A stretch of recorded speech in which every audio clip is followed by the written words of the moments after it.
and I-80 eastbound. They arrived and got updates that the naked male was now shooting, whether it was at somebody in the air or actually at a person. We found out that he actually did hit someone that was in a vehicle driving by.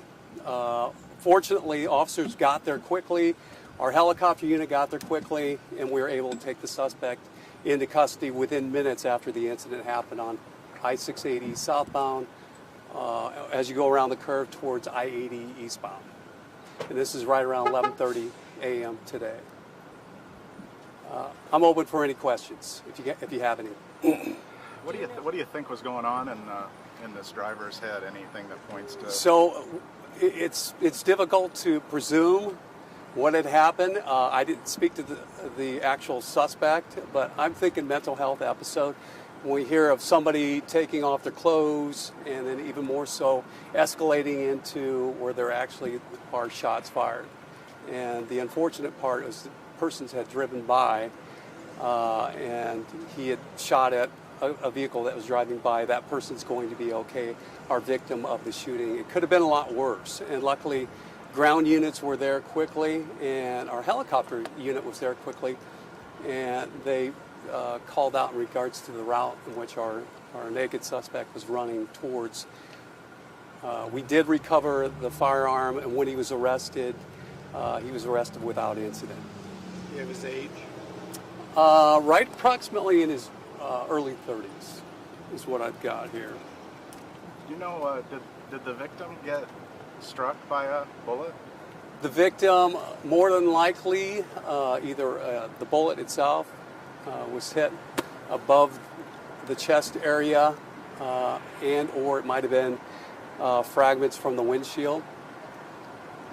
So this one could have gone a lot worse because literally a hole in his windshield. So he got extremely lucky, and he's getting treated right now, and he's male in his early 30s as well.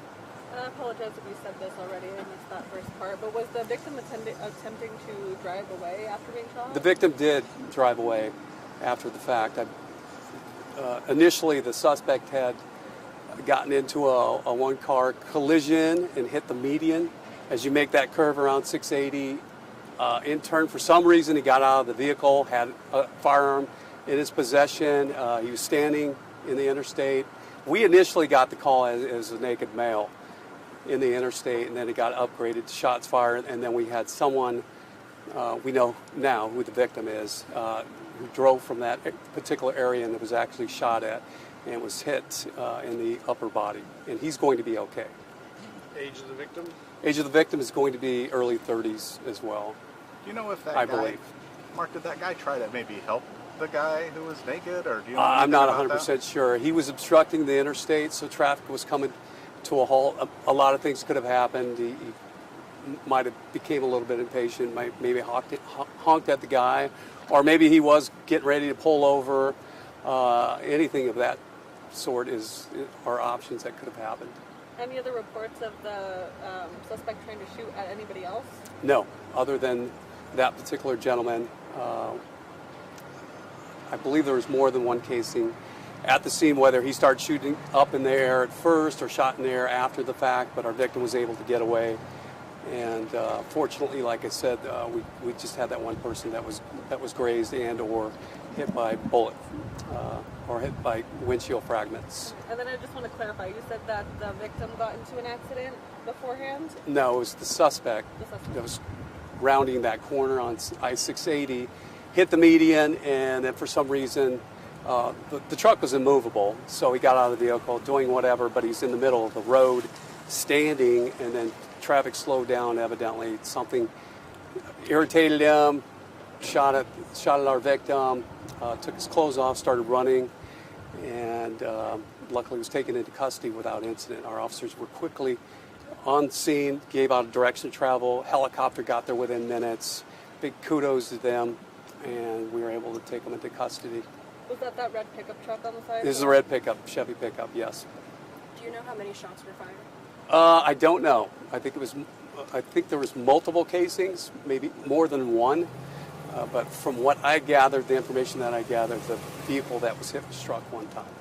And How many units do you think you had out there today? Well, we got big help from State Patrol as well. I would say at least 24 units, including our helicopter unit. So a lot of cops that got there really quick. It sounded like it actually was an active shooter on the interstate. So fortunately, he just shot at one person. I don't believe there was a connection between those two people. And more than likely, when someone's taking off their clothes and acting somewhat in that nature, it's more than likely a mental health episode. What kind of firearm was it?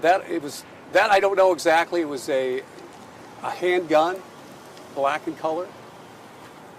So we were able to retrieve that quickly. One of our units, she was able to pick up the gun before vehicles started driving by, or him doubling back, picking up the gun, or having a friend come pick up the gun. So, Which window did the bullet go through? I believe it's the windshield. What's Yeah, the the front protocol for the suspect now? What happens when The protocol? when there's a mental health episode? You think? Brian, we can theorize in regards to what happens if he's had a mental health episode. Evidently, something needs to be done more in regards to how he got that gun. Number two, he could be a convicted felon, so he may not be able to carry a gun. A lot of the guns that we get are illegally carried, so if he is a convicted felon, which I don't know if he is or not, then he would be illegally possessing that gun. So I don't know whether he legally possessed that gun or not. So, good question, though. Is he someone that's known to law enforcement? No. Did you recognize him? No, he's from Iowa. So that was where the vehicle's registered at. I don't know anything about the guy other than his age and his race. All right? And your name? Captain Mark Matuza from the West Precinct. All righty. Thank you, guys. Thank you. Appreciate it. Thanks, Mark. Oh, I'm going to take that home as a memoir.